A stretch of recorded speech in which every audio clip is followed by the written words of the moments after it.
Okay guys, so here we go with the back of this first page. So we just did part 1, talking about those midterm exam scores, and now we're going to move on to the big ideas on the back page. All right, so I am still posting those presentation slides that have the learning targets on them. So when I say learning target number 1, I'm talking about the learning target on that presentation slide. Okay, so learning target number 1 is about the point estimate. So point estimate. Okay, so I'm just going to give a definition here. This is a statistic. I'm trying to decide how best to video this. So let's see if this works. A statistic that provides a reasonable guess about the population parameter. So this could be our our population mean or our population proportion. Okay, so let's emphasize that. P hat would be our point estimate, or it would estimate P, the population proportion, whereas X bar estimates mu, the sample mean estimates the population mean. Okay, so our second learning target is about confidence intervals. And this is where we're going to give a very generic definition of confidence intervals that will work for any measurement that we're interested in looking at, and then later we'll move on to being really specific about proportions or means or whatever it is that we're looking at.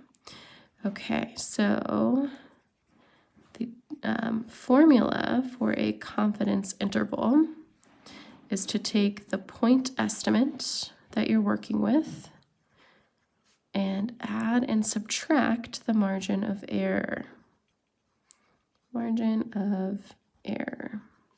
Okay, so I do want to point out real quick here, just the one that we've seen or that we're about to see. So whenever we're talking about sample proportions, and this is the one that your book points out first, this will be P hat plus or minus E, right? Where P hat is the point estimate for proportions and E is the symbol or notation for margin of error.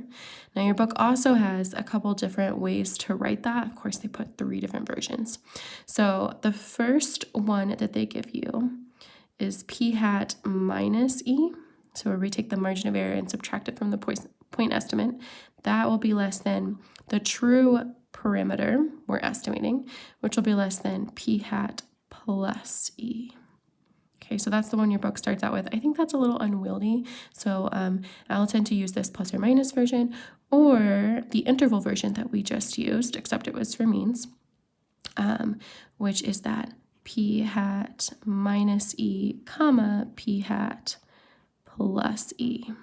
Okay, so those are all 3 different versions of doing the same thing. Okay, so let's give some more generic definitions. So for the confidence interval,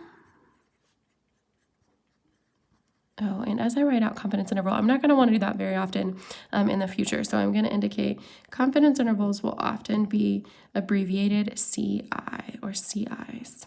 Okay, so for a certain confidence interval, let's say it's in that interval notation like this, a number A to a number B. I'm just using A and B for my formulas here. This is the formula we just talked about for point estimates. The point estimate is equal to A plus B divided by 2, so the average of the 2 limits. Then we also have the margin of error formula. Margin of error, which again is equal, we use E to notate that. So that is the upper limit minus the lower limit and divide that by 2 to find that margin of error. Okay, so from what we talked about so far, those are just pretty generic things. We're going to do one more generic thing, but this is the most important part. This is the interpretation, right? It doesn't matter if you can calculate a confidence interval or not if you don't understand what it's telling you. So this sentence is going to be in our just, bag of tools for quite a while going into the future. So we say we are blank % confident that the interval from blank to blank, and I'm going to fill in what those blanks represent in just a minute, but that this captures, right? Your book says contains, and that kind of makes it sound like the interval existed before the population parameter did, and that's not true. So we're going to use capture because the population parameter is set. That population mean of your midterm exam score, that was set beforehand. I then made a confidence interval based on my sample to try to capture what it is, but the interval comes after the proportion. So that the interval from blank to blank captures the true, and this is where I fill in whatever my parameter is, of whatever my context is. Okay, so let me fill that in again. I'm going to say we are C% confident. A lot of times we use C to represent our confidence level. We'll talk more about confidence level in the next part.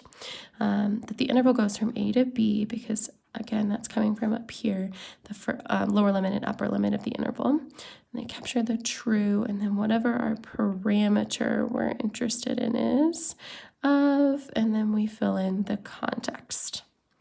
Okay, so those are our big ideas for today. Oh, I'm sorry. That's not true. We have one more.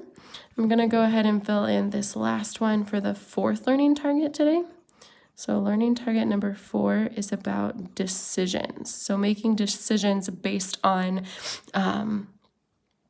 confidence intervals. And we did this in the very last part at the bottom. We said, is 76 a reasonable estimate for the, or does that have evidence to support 76? Does our interval support that? So we just need to keep in mind that confidence intervals give plausible, these are not guarantees, just plausible values for the parameter, right? They're believable, but we are only a certain % confident. Our confidence intervals only capture the truth a certain percentage of the time, as we're going to see in the next part.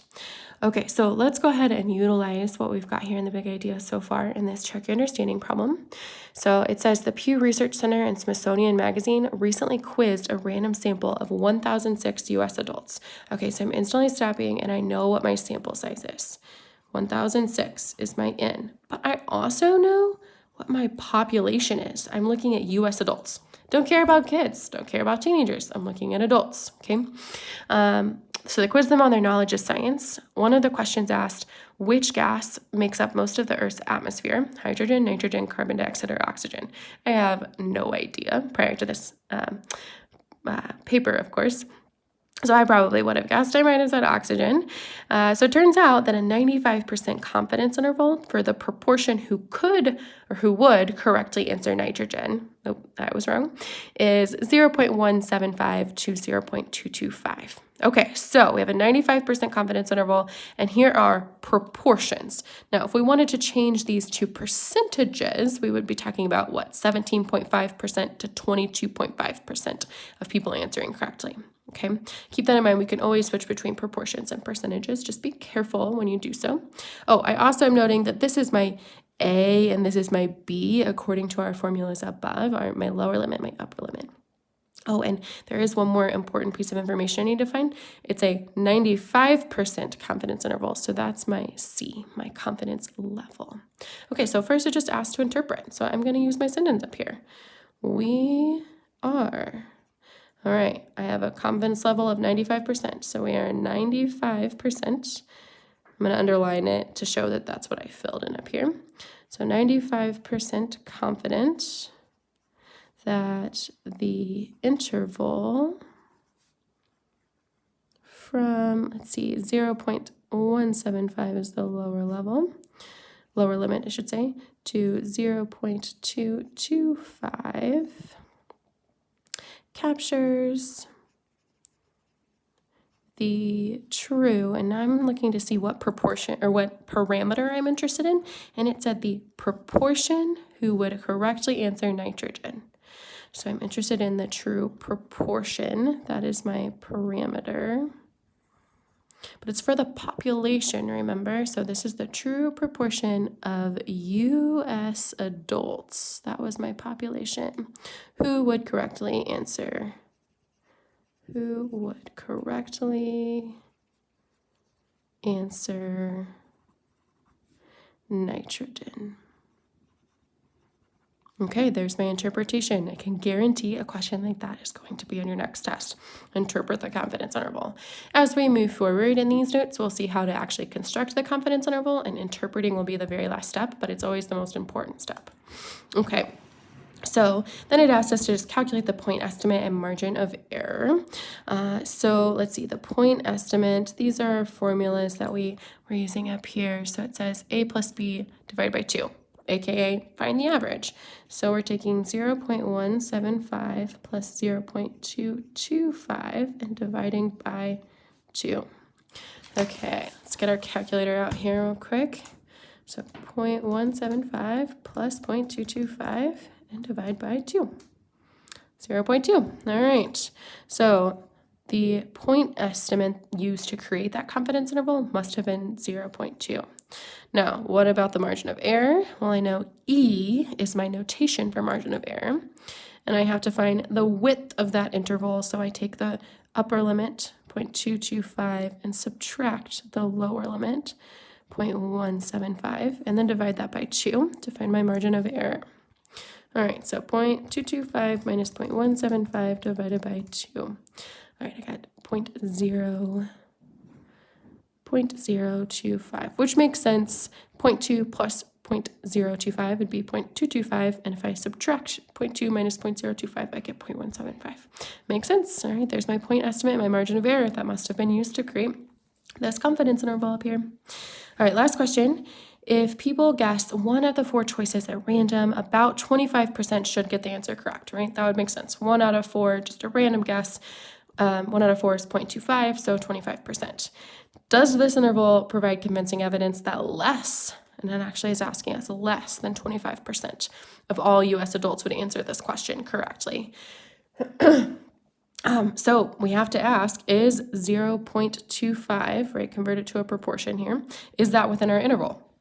No, 0.25 is greater than 0.225, and 0.225 all the way down to 0.175. All of those values are less than 0.25. So we do have convincing evidence that the true proportion is less than 25%.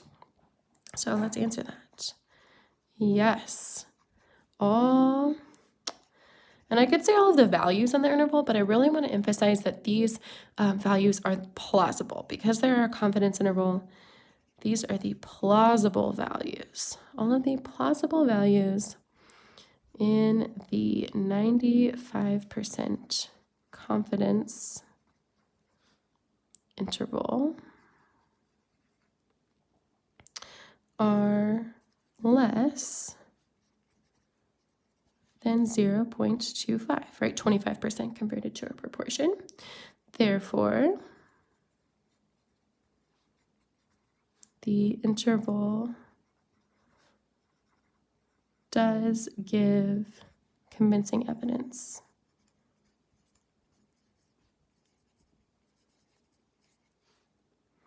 that less than 25% of U.S. adults would answer correctly. I always want to include that context. Okay, so there's our check your understanding. We've now seen an example with a population mean using a sample mean to estimate it, and a population proportion using a sample proportion to estimate it. All right, so go look at video 3 on the beginning of part 2.